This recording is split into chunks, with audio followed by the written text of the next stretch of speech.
right, joining me all the way from Colorado is UFC bantamweight Jonathan Martinez. Jonathan, thank you so much for the time, man. How you doing?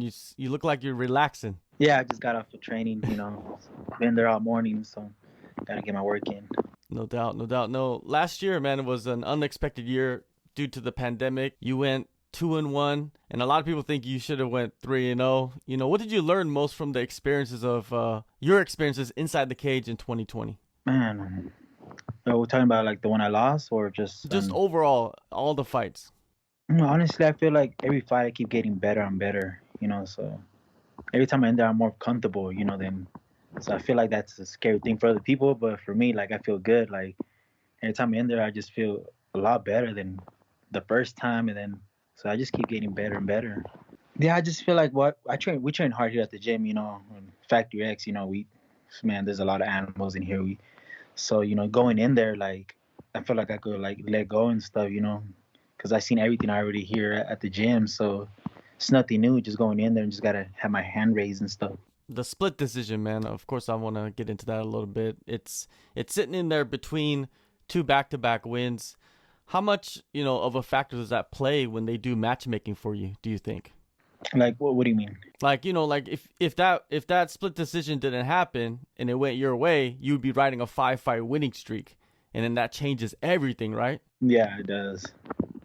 Man, it just sucks, but just gotta just pass through it, go for the next one and stuff. And right now I'm a 2 winning streak, and March 13 it'll be a 3 winning streak, and just start climbing the ladder from there. For sure. Let's get into the last fight. Your last opponent was Thomas Almeida. You went in there, you dominated him, and now I felt like it was kind of interesting because they put him against Sean O'Malley, and I was thinking like, why did they just put you against Sean O'Malley? Yeah, I was thinking the same way.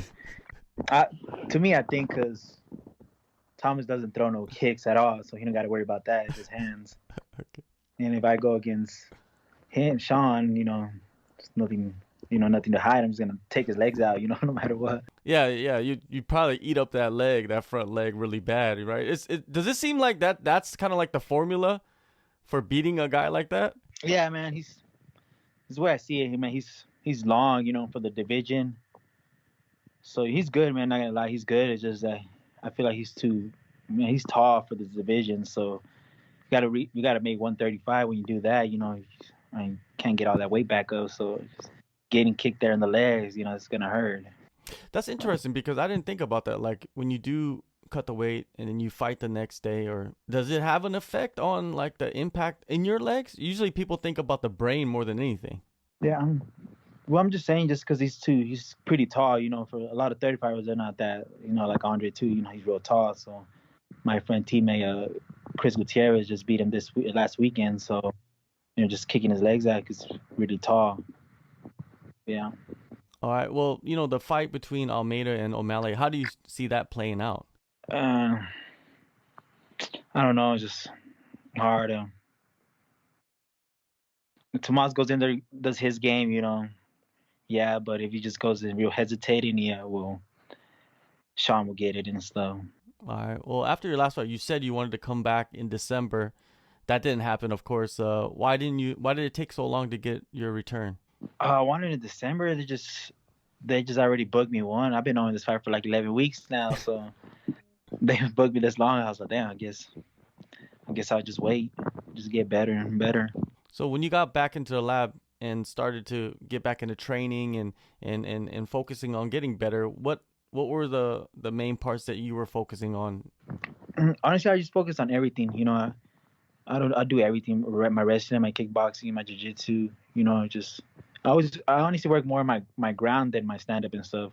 Usually when I fight, I do more stand-up than ground. I just hide that in between and stuff. You know what I mean? But that's what I do and stuff. But you do have some submission finishes though, so it's not like you don't have that ground. Yeah, I just want to be real dangerous. Just if they take me down, you watch out. Choke you out, submit you or something. Something. So For sure. just gotta work on it. Well, you ended up signing a contract to face Davey Grant. Was he the first guy that was offered, or did you have a couple of fights lined up but it just didn't pan out?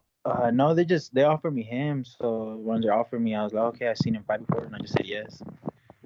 that's pretty much it. All right. Well, Grant, he's 3-3 in the UFC, coming off back-to-back wins. He also holds a pretty good win over Marlon Vera. What is your breakdown of him and his style of fight? It's a good style, Don't take nothing away with him. I mean, he's a really good fighter and stuff. I don't look through my opponents and stuff. I got a tough opponent in front of me in March 18. Just my hand will be raised. Just got to go in there and fight smart and what I do best and stuff. All right. So when you look at his record and just look at his resume in the UFC, he has 3 losses. They're all by submission. As a fighter, what goes through your mind when you see something like that? A lot of people think like just take him down and submit him and stuff like that. Like me, I just do my own game plan. Just whatever my coach wants me to do, I do it and stuff. If they want me to take him down. It's just whatever the fight. I'm not gonna rush anything. If the submission's there, I'll go for it and stuff. But if it's not, go there and do me and stuff. Has it been the same cast and crew for you at Factory X for this training camp, or did you bring in anybody in particular? Did you work with anybody in particular to prepare for Davey Grant? I'm just working with the same people. I work with Chris Gutierrez, Yusuf, Alex. He's fighting this weekend. And then Colin, just a lot of great guys in here and stuff. Like, we got a lot of different looks here, So they help me a lot here and stuff. A lot of those guys, they fought recently, like the past maybe month. They've just fought back to back to back. So you've been in camp with them in camp. What's the energy like with that situation going on? It's good, man. I feel good. Like just watching them fight, I'm just like, man, I can't wait for them to fight. I feel like ever.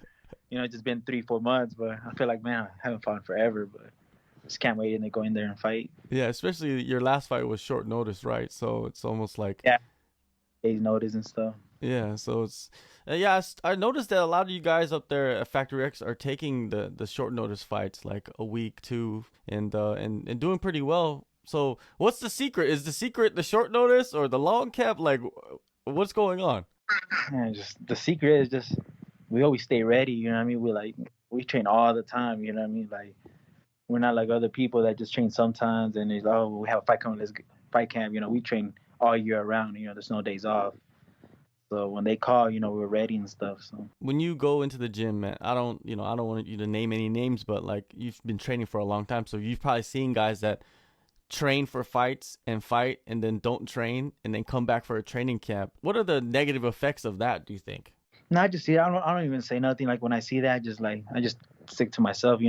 I gotta worry about myself. If they want to keep doing that, they do that. But to me, just go back in there and train to get better. So when you sit back and think about the fight, visualize the fight, how do you see yourself getting the job done? Honestly, I got a really good feeling, get my hands raised and stuff like that. I don't like going into details and stuff because I don't be wanting, I'm gonna do this and then it never happens and stuff. So just go in there, do my best and stuff, and get my hand raised and stuff. I train hard for it, so yeah. All right. Well, you've been on the radar for a while. And do you feel like you're like in the prime position right now, especially with Davey Grant and his position in the division, that you could crack the top 15 this year? Yeah, hopefully that's the goal, crack that 15 and go from there. Do you think, like, realistically, you get this victory, you get another fight maybe against a bigger name or, a guy that's on the fringe of the 15, and you think you're there? Does that sound right? Yeah, I think so. Stuff. I think I have to get one more and stuff, and then, be a little bit closer and stuff. I never know, what matchup they're gonna pop out and stuff. So I'll just be waiting and stuff.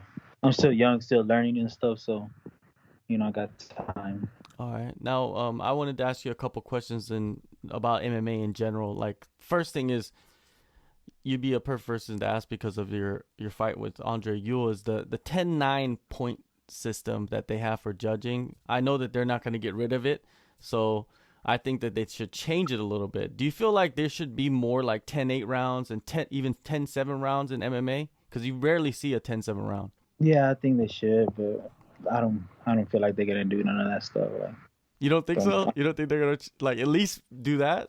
I don't know. Hopefully, I don't know. I don't know. Because when you look at it, like I think that this should be discussed with, especially with fighters. We should get the input of fighters because they're the ones who's putting everything on the line. Like a 10-9 round, it seems like is the same as a 10-8 round for a lot of people, right? Like let's say you dominate a round, Would you give someone a 10-9 or a 10-8 if you dominated the round? 10-8. 10-8, right? So if you barely win the round, it should be a 10-9. But it seems like if you win the round, you get a 10-9 automatically, which doesn't make much sense. Yeah, I don't know. It's hard. Especially when it happened to me, I was just like, damn. So. Yeah, that's why I wanted to ask you about it, because it's like we need to find a solution, because a lot of decisions have gone the wrong way because of I think it's because of the point system. They're not allowed to. I don't know if they're not allowed, but they just don't give like 10-8 or 10-7 rounds. So hopefully we get that fixed. Another aspect is violations in the cage. Like there's the fence grabs and the eye pokes and the groin strikes. A lot of times the referee will give people a warning, but which violation do you think should be like an automatic point deduction? I honestly think a warning would be good first. You know what I mean? Instead of because sometimes the accident and stuff. So I think warning, just one warning. You know what I mean? The second time you do it, all right, take 1 point and stuff. But yeah. So anything is just you should give a warning for doing something. Yeah. All right. Well, March 13th, man, UFC Fight Night in Las Vegas. Thank you, Jonathan, for the time. Good luck and all the best for the rest of the year. Hopefully you'll be cracking that top 15. All right, thank you. Take a move in the ring. You can hit me with the words you fling.